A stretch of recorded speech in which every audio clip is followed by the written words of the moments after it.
Welcome everybody to Vibe Time Facebook Live. I can't use my music on the Facebook video anymore because they say I'm stealing somebody else's music. So I have to wait until that music ends. So I'm trying to organize myself. So I apologize.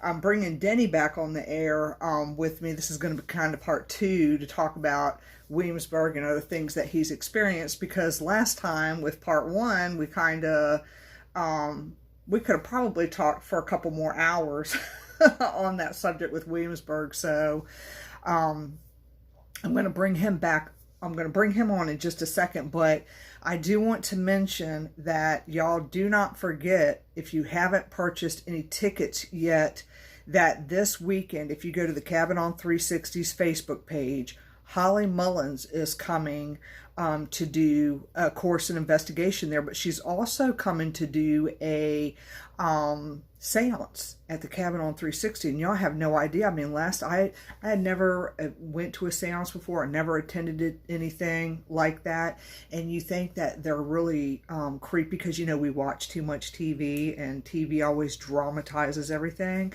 but I'm going to tell y'all, her seance was very, very powerful. So if you get to go to this event, or if you have not purchased your ticket for it, please do, because you won't regret it. I'm telling you, it's like really intense, really energetic. Like, I wish that I could just do one-on-one holding hands with her just to get some of that energy that I need right now. So y'all, if you haven't purchased the tickets to that event coming up this weekend, please do. She's doing readings, cards, $30. Go for it. It's going to be a really good event. I hate that I have to miss it, but doctors call, so that's where I'll be at. Anyway, I don't want to cut Denny's time short because we got about now 56 minutes since I've been sitting here talking. So I am going to bring Denny on right now, and let's see. Let me know if there's an echo in my phone. And how are you doing? Hey, I'm doing great. How are you? You're fine. I didn't even give you a proper introduction because I'm like, okay, I should have done that. I apologize. It's okay. No problem. I'm like, we did part one. Question, can you hear me okay? Does anything sound echoey to you? No, I mean, I think you sound fine. Okay, good. Because the last time I did my show, it was a little echoey and people were having a hard time hearing me, and I think it was because I had people on speakerphone, so it was really difficult. Sure. So I want to make sure you can hear me, okay, and I want to make sure I'm not echoing, because I have three devices. I've got the laptop, my phone on live, and then I have another cell phone, so I'm like running two cell phones and a live feed, and the laptop. Sure. Yeah. With my icon. Like a little multitasking. Yeah, just a little bit. I'm running just a tad bit late this evening. I was trying to get everything packed up for where I'm going, and you know how it goes. You want to make sure you don't forget stuff. Of course. Yeah. Absolutely. So how have you been since the last time we've talked? I've been incredibly busy. It's definitely been a heck of a paranormal month for me. You know, investigation after investigation, you know, tours and podcast interviews. I'm digging it, but I'll be glad for a bit of a reprieve at the end of the month. Yeah. I bet. Yeah. I bet. I really enjoyed watching your investigation that you had at Williamsburg. I didn't get a chance to watch the other live one you did, but the night that you know, when you got off the air with me and you did when you did that live, I enjoyed that. I haven't had a chance to watch the other one. Yeah, you know, we ran into a few technical difficulties, but you know, we pushed through it. I honestly wish we had stayed probably at least another hour because things were, you know, just starting to get interesting when I realized, oh, well, the hour's up. So, Yeah. thanks for watching. I know, right? I know. Yeah. Can you touch a little bit on Williamsburg in case there's anybody that, you know, is on the air with us, or anybody that's going to tune into Facebook that, you know, I mean, I got friends from all over the place, and Some people may not know where Williamsburg is at or what it's about. Can you touch on that a little bit for me? So Williamsburg is actually one of the, I guess, the oldest cities in America. Originally founded in 1699, but the history there actually goes as far back as 1638, when colonists branched off from Jamestown to look for better fortifications against the Native Americans. And they settled in that area. Then later on in 1699, they decided to make it the capital of Virginia.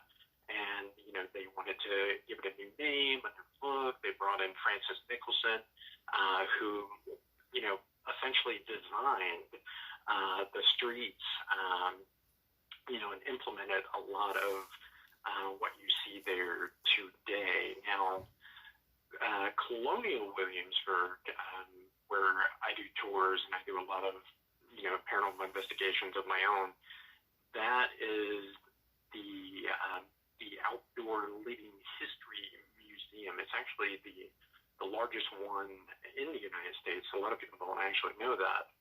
And basically, how this place came to be, in the 1920s, you had a gentleman who was working at a Bruton Parish church.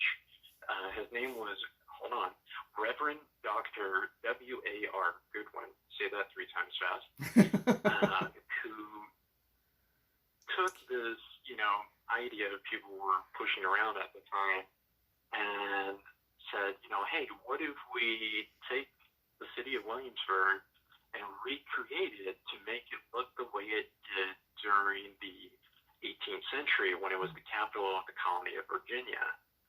And, he's just a typical religious man. So he's like, okay, I can't bankroll this, so I need to find a guy with deep pockets. And he actually ends up approaching Henry Ford from Ford Motor Company and says, hey, Mr. Ford, I've got this fantastic idea.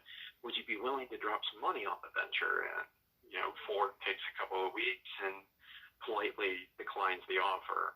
As it would turn out, Henry Ford is busy trying to recreate an 18th century city of his own. Now, a few months pass, and John D. Rockefeller, Standard Oil Company, and Reverend Goodwin cross paths. And Goodwin approaches him, and Rockefeller, he's a little hesitant about the idea. He says, no, you know what? I'm good. No thanks. I like the way you think, though. And Goodwin says, all right, I picked up on the hesitation, so maybe I could try him again at another point. And a few more months pass. They bump into one another at a banquet dinner, and Goodwin asks Rockefeller if they can go for a walk. The walk lasts for about 20 minutes, and he pitches him again. Hey, let's make Williamsburg look the way it did during the 18th century. I'll do my part, you do your part, and we can really get the American people with something that people will talk about for ages. And at the end of this walk, John D. Rockefeller had agreed to spend $5 million of his own money on this historic undertaking. But by the time the restoration of Williamsburg had completed, it actually spent $68 million Oh, goodness. of his own money. Oh, wow. And he joked about it. Yeah, he joked about it for years and said, the most expensive walk I had ever taken in my life. Yeah. Gosh. Yeah, so basically, these guys came in, and Rockefeller started going around and, buying up properties. There were 88 original structures from the 18th century still standing. He got those, and then there were over 300 buildings left standing from the Civil War. So pretty much all those buildings had to go, and then they had to start, excavating and looking for, foundations to the original structures, any kind of evidence that would help them recreate these 18th century buildings.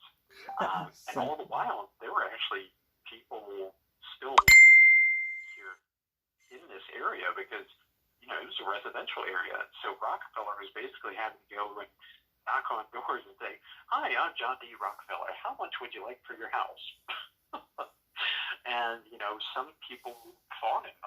They didn't want to sell. They didn't want to move out. They had grown up there and they had grown old there. And it wasn't as easy as he thought it would be. So he ended up basically working out deals with people, saying, "Okay, I'll buy this property from you and let you continue living here, but when you die, it is officially mine, or it belongs to the Colonial Williamsburg Foundation." Oh, wow. Which is the group that they would, of course, create. Yeah. Actually, I know we talked about the Pete Randolph house. The last physical resident to live in Colonial Williamsburg, whose family had made a deal with Mr. Rockefeller, was Gertrude Ball Versa, who passed away within the mother-in-law suite at the Randolph House in 2003, believe it or not. Yeah. Wow. Her family is very, very interesting, but her dad made an agreement with Mr. Rockefeller, and Dad basically said, "You know what? I'll sell you the house, but you have to continue letting my children live here up until they're dead." And that agreement was struck, and Rockefeller and Colonial Williamsburg held up their end. Oh, wow. Mr. Versa, actually, she went on to work for Colonial Williamsburg for about 30 years. And actually, at one point, she was what they called a hostess, but today they call us a sites interpreter. Someone who's dressed up in the 18th century garb and giving historical tours of that house. Right. Which I've always thought was kind of cool.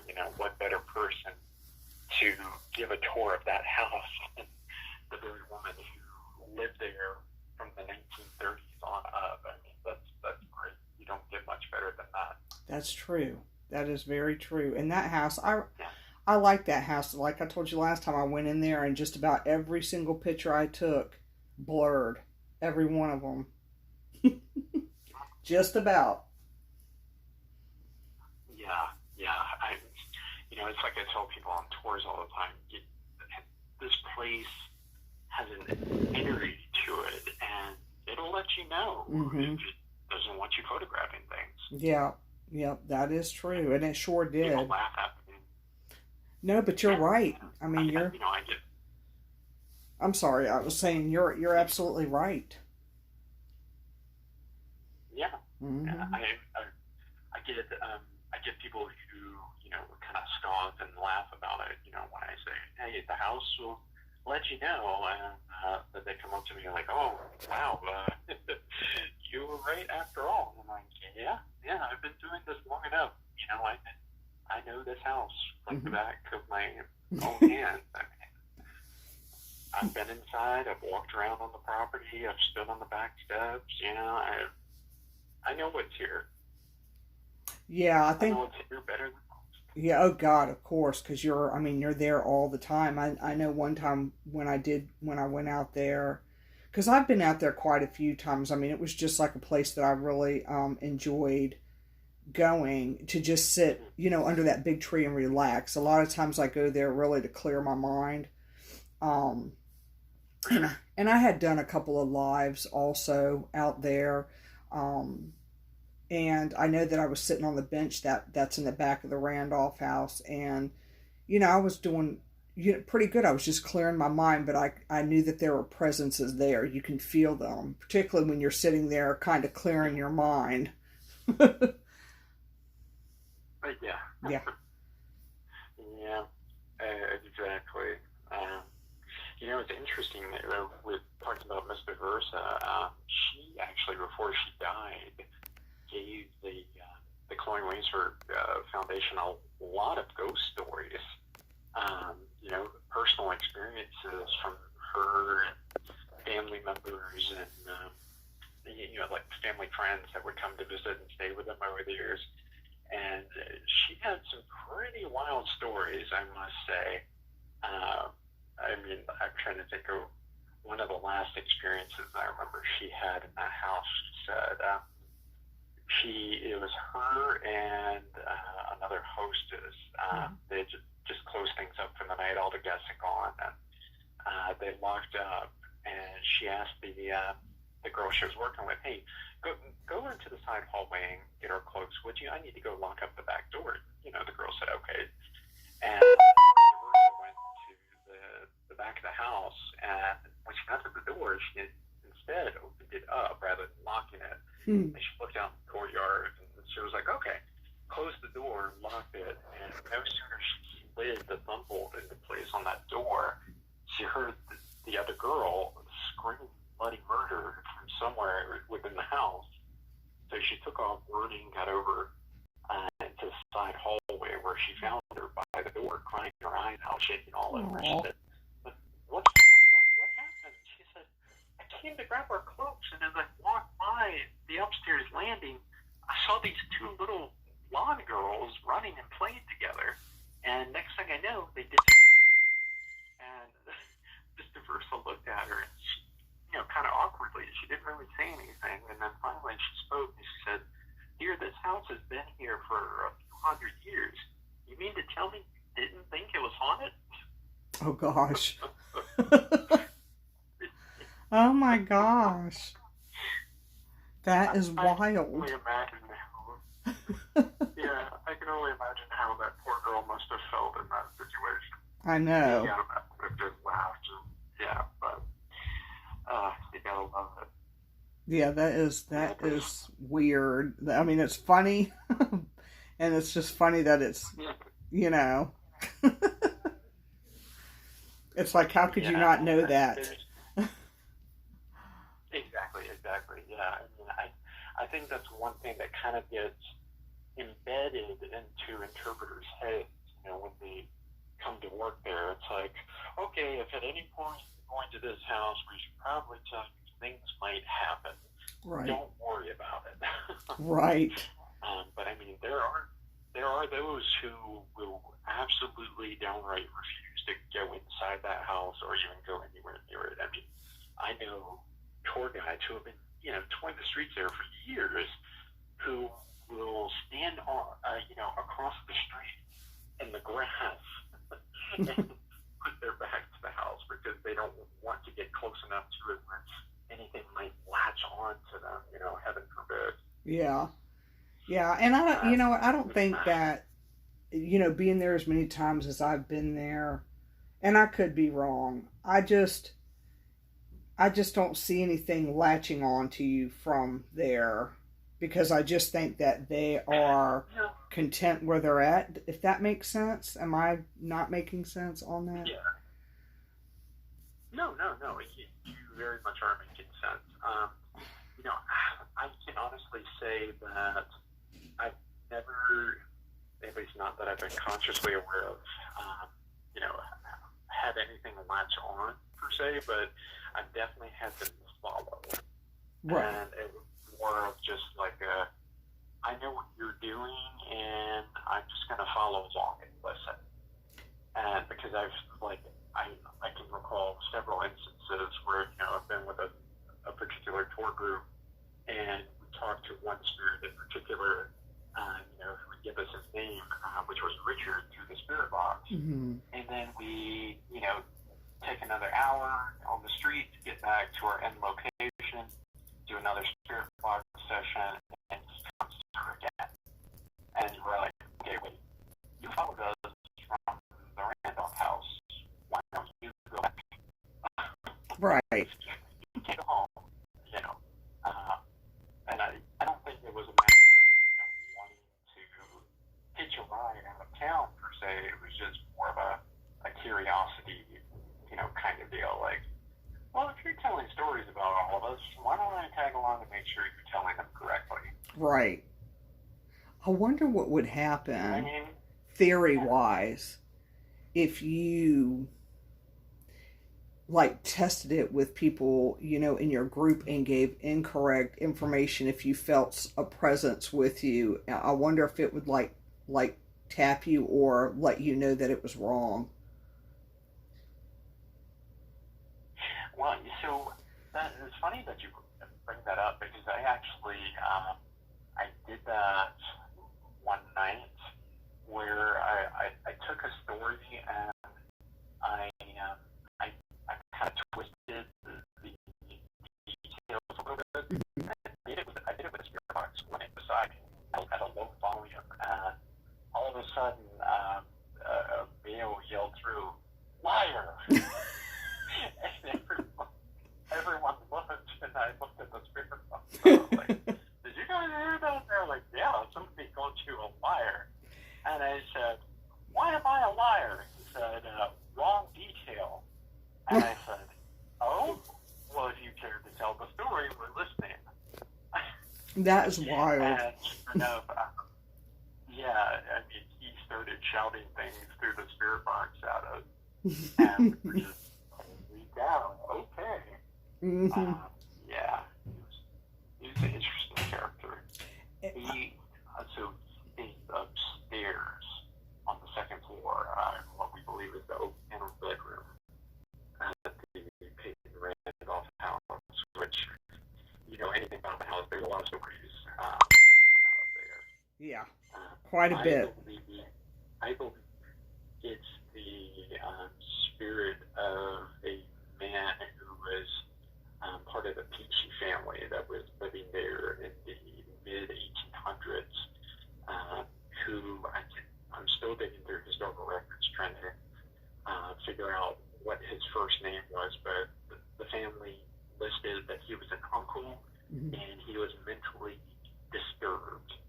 So he would often stay upstairs out of sight. And apparently one day he took a knife to his own throat and killed himself. Oh my gosh. Yeah, and I firmly believe this angry spirit that's up there, male spirit that's up at the top there is him. And he's very protective of the Peachy children who are also there at that house. So it would make sense to me that it's their uncle. Oh wow. Yeah. That's wild.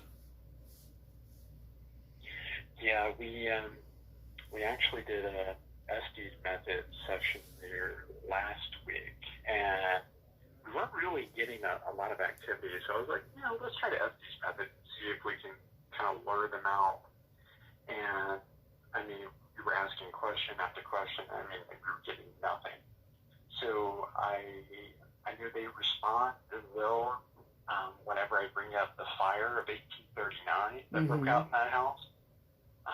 There's always a few of them there that are willing to talk about it. And as soon as I brought up the fire, that's when, my guy that was plugged into the spirit box started shouting stuff out.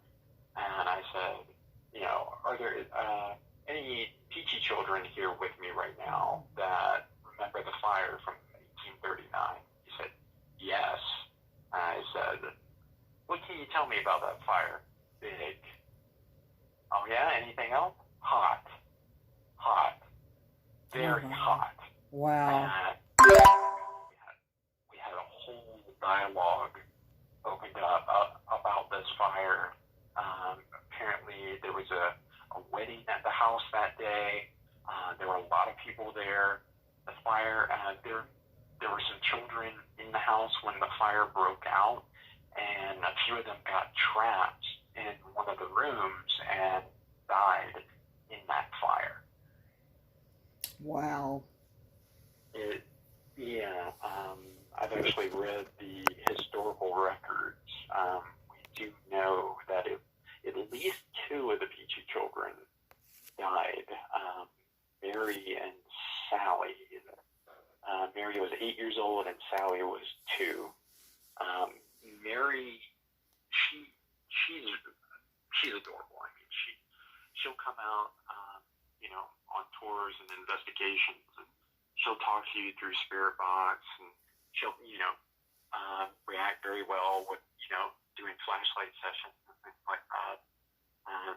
She'll answer anything you pretty much want to ask her, but she's consciously aware of her own death, which I think is quite sad, considering she was only 8 years old. And that is sad.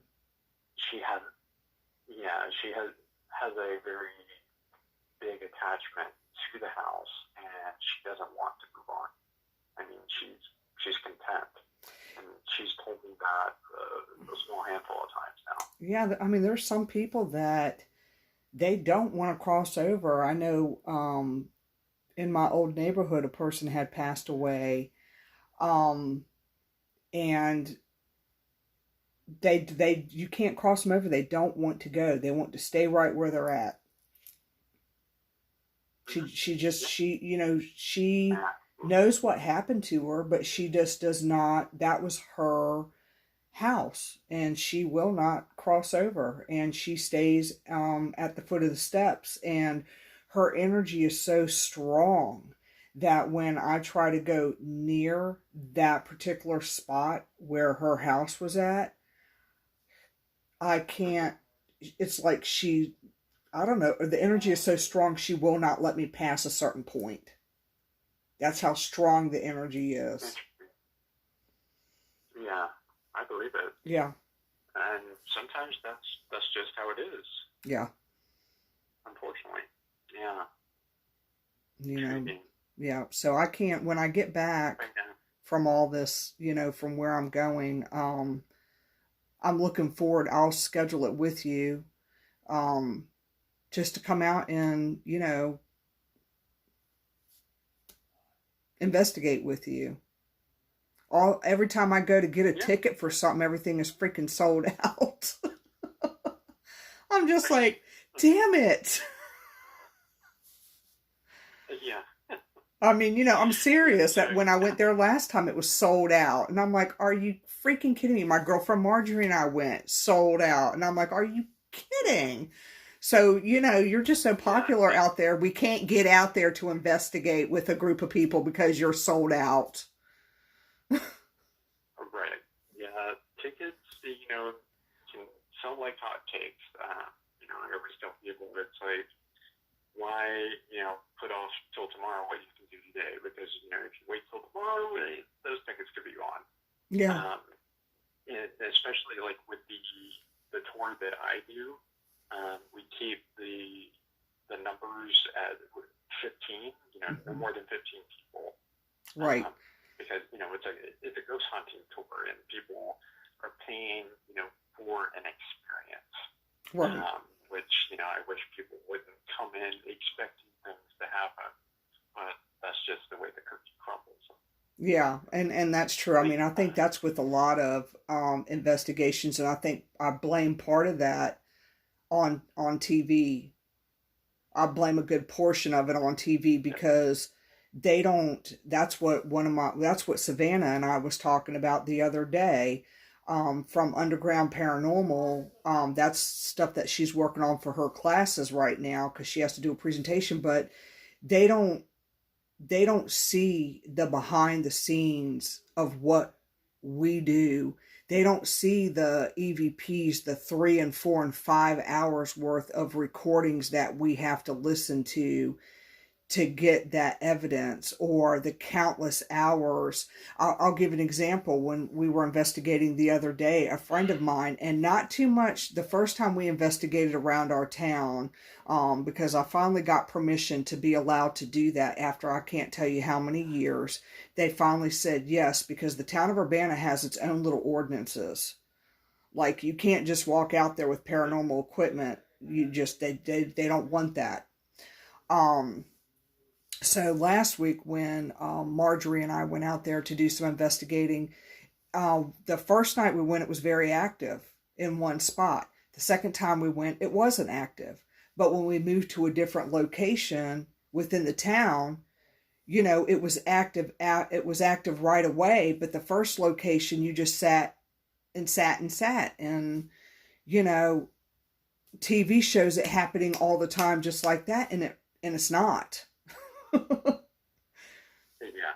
yeah. You know. I'll tell you a quick story. So this past Saturday night, I actually did a public investigation of Scotchtown and Hanover Tavern Mm-hmm. up in Hanover County, which was hosted by Transcend and RTL Paranormal. And, Scotchtown was great up Scotchtown. We got some pretty interesting EVPs and like spirit box chatter. Hanover Tavern didn't really have a whole lot happen. Various things here and there, which I was kind of like, okay. Then we got over to the Old Stone Jail, which was right next door to the Hanover Courthouse. My group and I were up at the top of the jail, and I felt this like really heavy energy, and I was like, okay, I don't want any part of that. We went in the sheriff's office, sat down. I started doing empty methods. It's a thing down for me. Everybody wants me to do it. And I plugged in and I started having the group ask me questions. And a few minutes in, I felt this energy rush up on me, and I started laughing like a maniac uncontrollably. I mean, there was nothing I could do, and I was just like, what the world is going on? And, I started like putting my hand in front of me, like, all right, back off. In my head, I was telling me, go away. I do like me, but go away.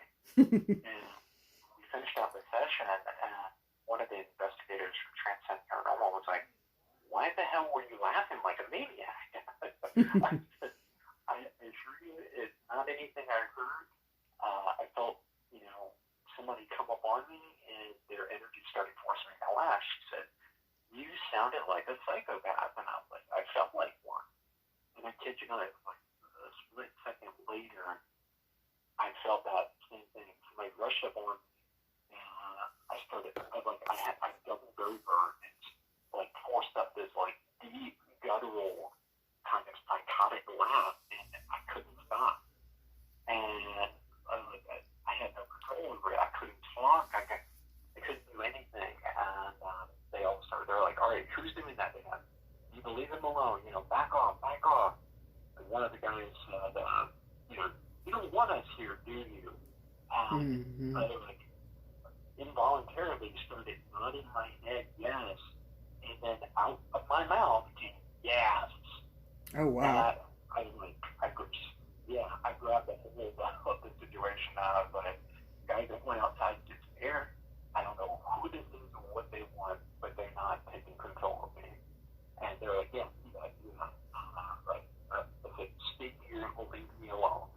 And I walked outside, and I got outside, and I felt that energy still on me. I lost like a nut job for 10 minutes. Right. Came up at the jail. I went back in, and an investigator from RTO came down. He was like, dude, you alright? And I was like, yeah, I think so. I'm going to try to go back up. And as soon as I touched foot on the staircase, I felt the energy at the top of the stairs. And he was like looking around the corner at me, and then I started laughing uncontrollably. I had no control. I went back up. The guys from RTO talked, and I could feel the energy looking at me through the windows. And every time I looked back at the windows, I could feel it staring at me, and I started laughing. Maniacally, uncontrollably. Finally got it together, went back in, got up the stairs. As soon as I got to the door of the sheriff's office, I felt him in the back of the room staring at me, and I started laughing. And one of the girls from Transcend was like, "Oh God, no, just go back out." Oh wow! My crew was so scared. Like they were like, "No, we're out." I mean, everybody left except the experienced investigators. I mean, they came for the experience. I would say they got one. Something latched onto me. Mm-hmm. And I at the end of the night, one of the girls from Transcend came and cleansed my aura, and she was like, "All right, you should start feeling better." And and like the whole time she was cleansing my aura, I was laughing still, and then finally it stopped. And I was talking to my friends from Spirit Guides Paranormal, and they were like, why don't we kind of look in on you and see if you've got any attachments, just to be safe. Right. And 30 minutes later, they were like, okay, you had 2 attachments. One of them was a total psychopath, and the other one was just an a-hole. But you should start feeling a lot better. And I can honestly say I have them, really, significantly. Yeah, that's wild. You never know. Oh, you don't. You really don't. Yeah. I mean, I didn't know. I was carrying around 2 attachments. I think it was 2 or 3 of them that Keith picked up on. And you don't. The only reason why I started to recognize some things about it was because there are things that I do daily. Reiki is one of them. I do energy work every single solitary day. Well, I was starting to lose my desire to do that. And so I knew something was wrong because I live energy work. I breathe it. So when I didn't have a desire to do it, I'm like, something's just not feeling right with me. And I just felt that heavy weight on my back. And as soon as he did his removal of whatever those were, all that weight just lifted up. And then I started getting back into my Reiki, my Oracle cards, different things like that I just had lost a desire to do.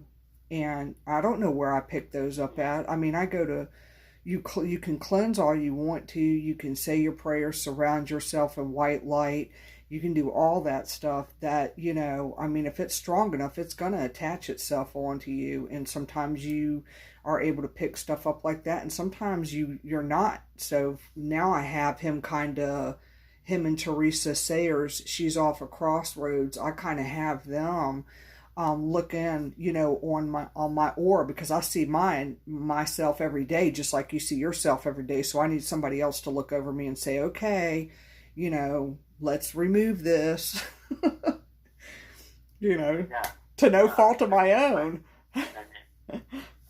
Yeah, you just don't know unless you have somebody else check in on you. And Yeah. I can honestly say that's how it was for me, Yeah. But I hadn't been really feeling like myself the past couple of months, and since this has transpired, I'm like, wow, who would have thought? Yeah. Because I honestly had no clue. I was just like, man, I must have picked up a bug or something. Yeah. But yeah. And I'm telling you, there's no certainty. Yeah. I think my dizziness is bad now. It was dizzy times 10 because I got such a heaviness, and it would start in my head and work its way all the way down to my feet. And then it would sit there for a little bit, then it would work its way all the way back up and then leave. It was just very, very strange. And it was awful. And once he did what he needed to do, that stopped. And I was so grateful for it, because I didn't know. In the last known place I was when stuff like that happened was Pamplin Park. And then I had done one more Old House Woods investigation. Not saying it came from there, but those were the very 2 last investigations I did. So you always want somebody to check you out. That's what I have learned in this field. And you can be the best of the best, and that still doesn't mean that you don't have an attachment with you. Exactly right. So. Yeah, 100%. Yeah. It doesn't mean it won't attach itself to you. And, I think sometimes people need to be a little bit more observant of their behavior and not feeling like themselves, because when you start doing things like that are not where you're not feeling good, but also like with me, out of the ordinary, yeah, that's when I know, okay, Dennis did a blessing over me, and that helped out a lot too. I'm human just like everybody else is out there. Yeah, of course. Yeah. So. You can, go into an investigation investigation, with the greatest attitude in the world, and, be respectful and delightful to the spirits. But I mean, at the end of the night, if they're intelligent enough and, they have the willpower, they can latch on and hitch a ride. Could very well be oblivious to it. That's right. I mean, I know I was. And you don't have to necessarily be investigating either. You're absolutely right. Spiritual attachments anywhere. You're absolutely right about that too. Yeah. Anywhere, because I know people that. I mean, I'm surprised. Oh, go ahead. I'm sorry. Yeah. Oh no. I was just gonna say, I'm surprised I don't pick up a bunch of them from Williamsburg as much as I spent time on the streets there, investigating and doing tours. I'm just like, I'm surprised I don't have a whole house full of them. Yeah. Well, maybe they're just like, oh, okay, that's Denny. He's just coming to investigate tonight, y'all. Let's just do our little thing, and we'll just stay here. Yeah. We're so used to seeing them. That's why. I joke with tour groups. I'm like, look, some of these houses, it's like I turn on Spirit Box, you're going to hear them calling my name because they know who I am. Mm-hmm. Some of them call me friend, because they know I come here night after night after night, talking about the history and stuff. They're like, Denny's cool. We don't mind that. No big deal. Yeah. I get a cheeky booger though who wants to hurl slanders at me, and I'm like, go right back inside. I don't want to talk to you. Yeah, but you're I could see where they would call you friend and stuff like that if they're used to you being there, but you're very soft-spoken and a gentle soul to me. I mean, that's what when I first met you in person, I picked up on that immediately. Whereas I get called bitch quite often when I, am doing my stuff. I bet you if I went out there, they would probably say, oh, she's such a bitch. I get the bad words, the really bad ones, slut, the terrible words.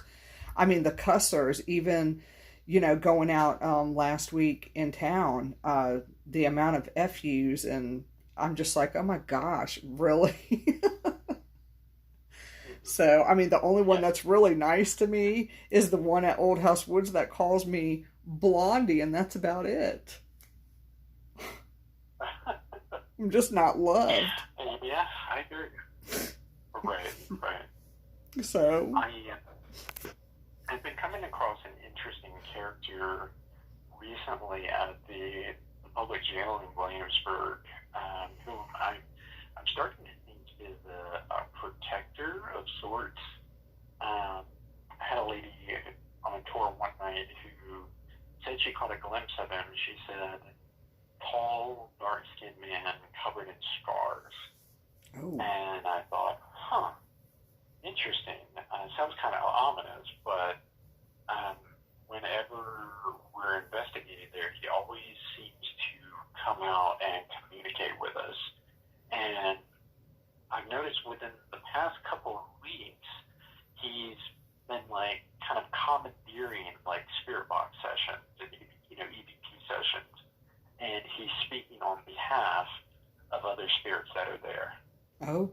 So I'm trying to figure out who he is specifically, and why he's kind of running the show, so to speak. Because I think your friend Marjorie that was watching the live stream was talking about Peter Pelham was sitting on the staircase next to me, and he was the last jail keeper at the public jail. He's actually the most famous of them all, because he was known for being a nice and very generous jail keeper. But this entity who's kind of speaking on his behalf won't let him speak to me. He's listening. Talk to him. And okay, are you his bodyguard, guardian angel? I mean, who are you to him? But he won't give me a name. Right. He won't tell me his affiliation, but maybe that will all come in due time. Who knows? Yeah. Marjorie's fun to investigate with. She's really good at picking up stuff, but she don't. you know, she don't put it out there a lot, but she's really good. I've investigated with Marjorie a couple of times, and you and her would get along, hit it off really well, because she probably knows just about as much history. Y'all two are history buffs. she knows Williamsburg and that area, particularly where you're at, because she did, you know, where she was out there for years, but she just knows that place, that whole place, inside and out, like the back of her hand. So y'all could probably compare notes. That's the way I am. Yeah. Yeah, absolutely. You know, so hopefully, if I come out there, maybe she'll come with me, because I know, you know, like I said, and I hope she don't get upset for me saying it, because she keeps stuff on the down low. But the last couple times we went out there, it, like I said, it was sold out, and I'm just like, really? Because, you know, I mean, we can go. And I think there's another group there, and I don't know if that's your group or not. I'm not sure, but there's another group of people there, and they just kind of do like, because you wasn't in this one, they just kind of like do historical, you know, and kind of tell stories. But I don't know how many different places are out there. I know that I think there's another tour group too, isn't there? It's not just you. Isn't there another one out there too? Oh, there are quite a few different groups. Yeah. You know, I work for the original ghost tour, which is Virginia's oldest ghost tour company. Okay.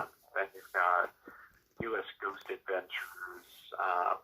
You've got the Ghostographer. Damn. Let's see. There's Axe Wild Ghost Tours. I mean, there's some. Williamsburg has their own tour called Haunted Williamsburg. I mean, we can go on and on and on. Yeah. I wasn't sure. I just knew that. I mean, I can go and do that part anytime. I know that it was mostly like ghost stories, but you know, the other one was just sold out, and I think that was the actual run the equipment type that was sold out. Yeah. So my group, we actually offer several different types of tours, you know, where you can come hear, you know, family-friendly ghost stories and learn, you know, about the history of certain sites. Then, like, we do, like, a haunted river cruise at Jamestown Island. Then, you know, we've got, like, a murder tour in the works, where you can hear, like, true crime stories in Williamsburg. And then, you know, we have a tour that I created called Beyond the Shadows of Williamsburg, where you can learn, you know, about the spookier side of historical things that have happened in the area that they don't talk about during the day. Right. And then kind of get to experience some ghost hunting equipment, but not like have a full-on investigation or anything. Right. And then you have the other tour I created called the Extreme Ghost Tour, where you're actually paranormally investigating, you know, some of the most notoriously haunted sites in the city for 3 hours, which seems like a lot, but it goes by really fast. Oh, heck yeah. Oh my God, time flies. I mean, me and Marjorie went out last week. We're looking at the clock. It was like, I think it was like 10:30, 11 o'clock. You know, we're doing our thing. We look up at the clock. It's 2 o'clock in the morning, 2:30. I'm like, oh my God, we got to go home. You know, one minute you're looking down at your clock and it's all nice and early, and then you look again and you're like, oh my God, it's the crack of dawn. Because when you get good evidence, you don't want to leave. Your adrenaline is up. And then when you're done, you know, like in our case, we came home, and she said the same thing I did. We really should have debriefed each other, because we were just so excited with what we got that it was kind of hard to go home and try to go to sleep over it, because we were excited. Oh, sure. Yeah. You know. I know that feeling all too well. Yeah, you get all excited and you're like, oh, I can't sleep now. So then you're up there trying to make a cup of coffee at dark 30, because you can't go to sleep because you're excited with the you know, the research that you got. So. Mm-hmm. Yeah. And she's probably. Yeah. Looking at photos. Yeah, she's probably going to kill me from talking about her so much, but she'll be all right. But when I get back, I'll schedule that, with you, and we'll just, I think it's just really interesting and cool that you're out there doing that. I got Yeah, I mean, it's a good time. I've been doing this for 6 years now. I really and thoroughly enjoy it. Yeah, I bet. And see, when I go to Williamsburg, even though I live in the town of, or out a little bit outside of Urbana, it's still considered Urbana. It's not Urbana, but it's like you're back in time. So when I go to Duke of Gloucester Street, or in that area, you just feel like you're just back in time. And it's almost Yeah. like you've already lived there, or at least when I go there, I feel like I live there. I'm so drawn to it, and I've been drawn to that area my entire life. Mhm. You know. I did that. Yeah, Yeah. yeah.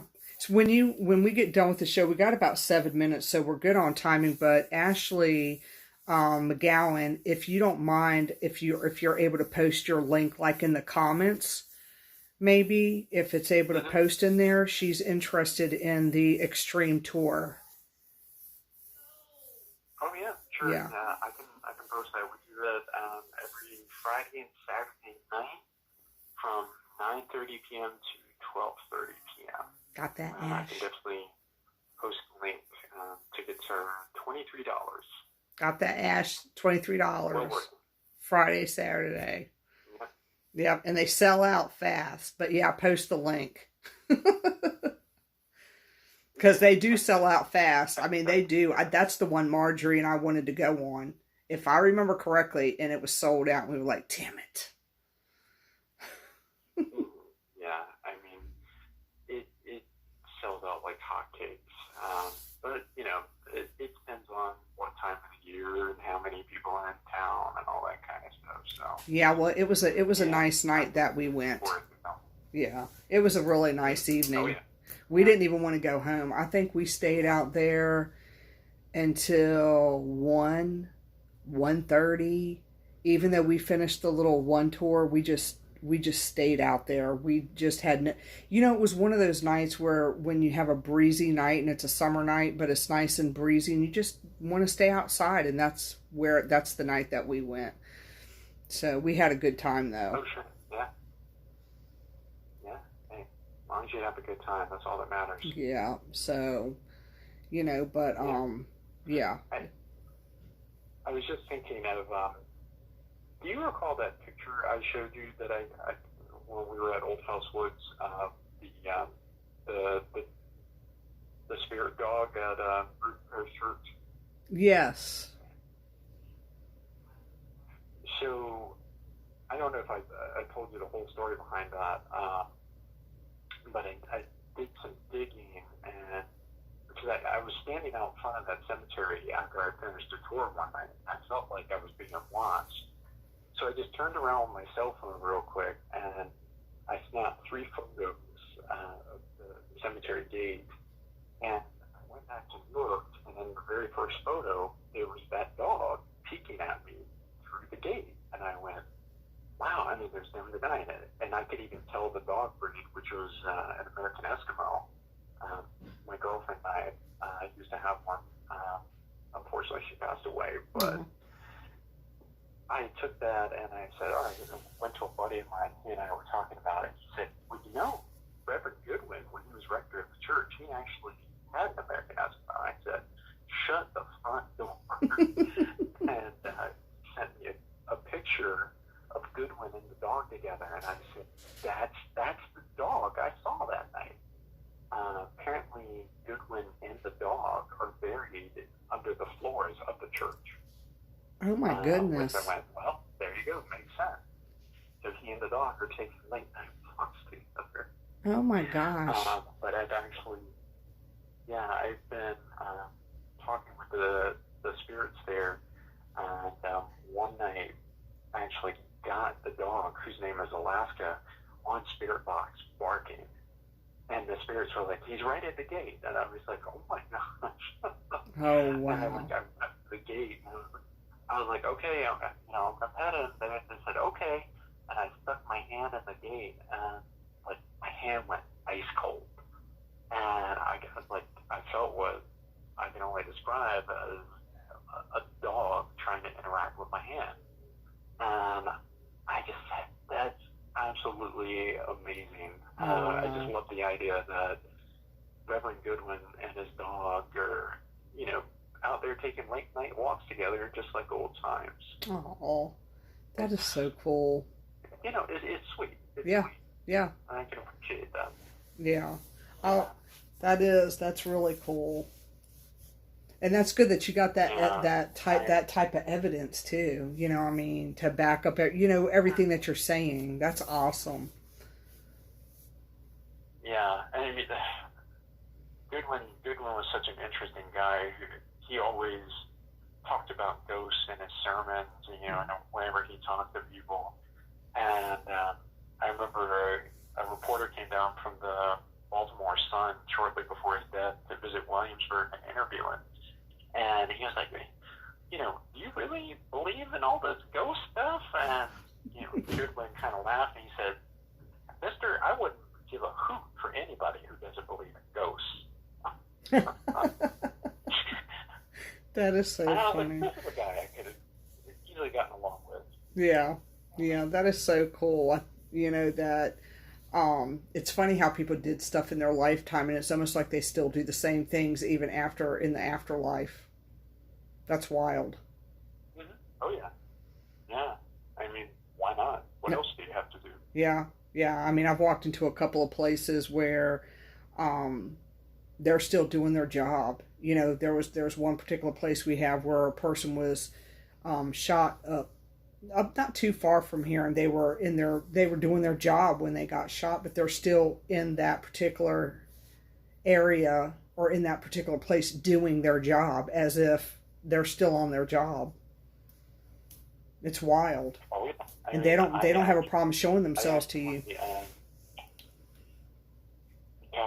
The original owner of the Prentice store in Colonial Windsor, Mr. William Prentice, who built the place in 1739, he's still there, working in the afterlife. And if you come there and you take the guy off, he shows up. That's wild. He's not a happy camper. Oh yeah, I had him show up on the tour one night. Like I was with my back against the wall, standing under what is an office window, and one of the kids in my group tried provoking him. A few seconds later, a light came on in the window, and there was a guy sitting in a chair. And I had 45 people. They all saw it. And I turned around and I went, okay. And said, hey, buddy, I'm Denny. I work for Colonial Williamsburg. Who are you? And he got up. He looked at me. I saw an 18th century guy. Looked not too terribly much older than myself. He leaned in, looked at me real close. The light leaned off. He wasn't there. And it was all over evidence. Oh, wow. But what's cool though is somebody actually captured a picture of him before he got up and disappeared. Oh, wow. So I always make it a point to share that picture, at the end of tours if I don't have the chance to tell the story, just because it's evidence of what happened that night. Oh, wow. That is wild. Yeah. And it's crazy. It's particularly crazy because there was a black curtain nailed to that window, and it's been that way for over 30 years. That is wild.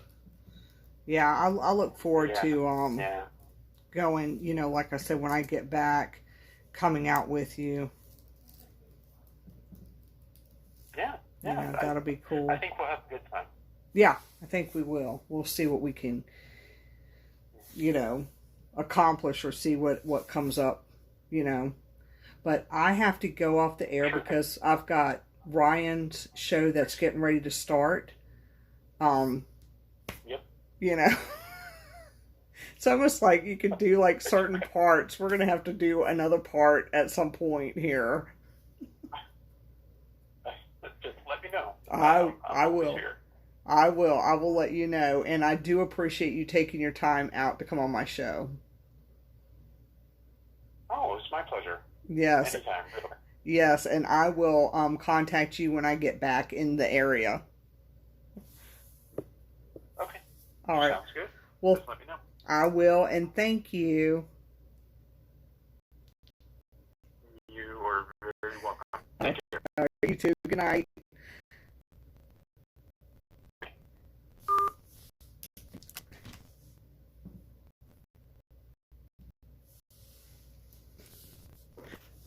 I had to put Ryan on the air because his show starts like at 9 o'clock.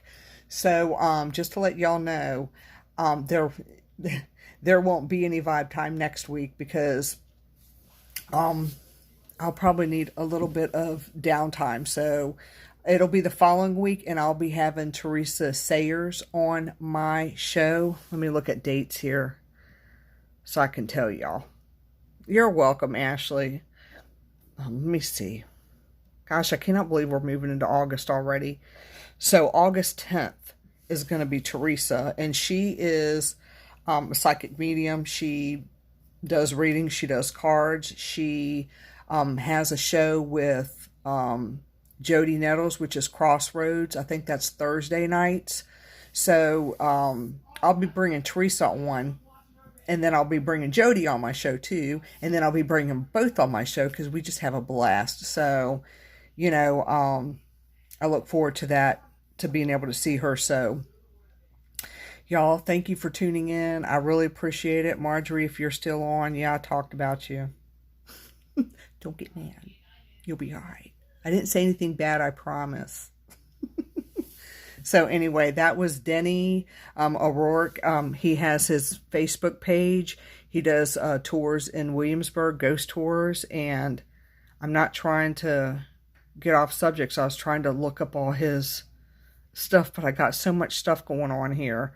So I'll try to post some stuff, and he's going to post his comment in the link. As far as his links in the comment, oh my God, I can't talk now. So y'all, again, thank you for tuning in. I really appreciate it. And y'all have a great night. And thanks again. Mwah, mwah.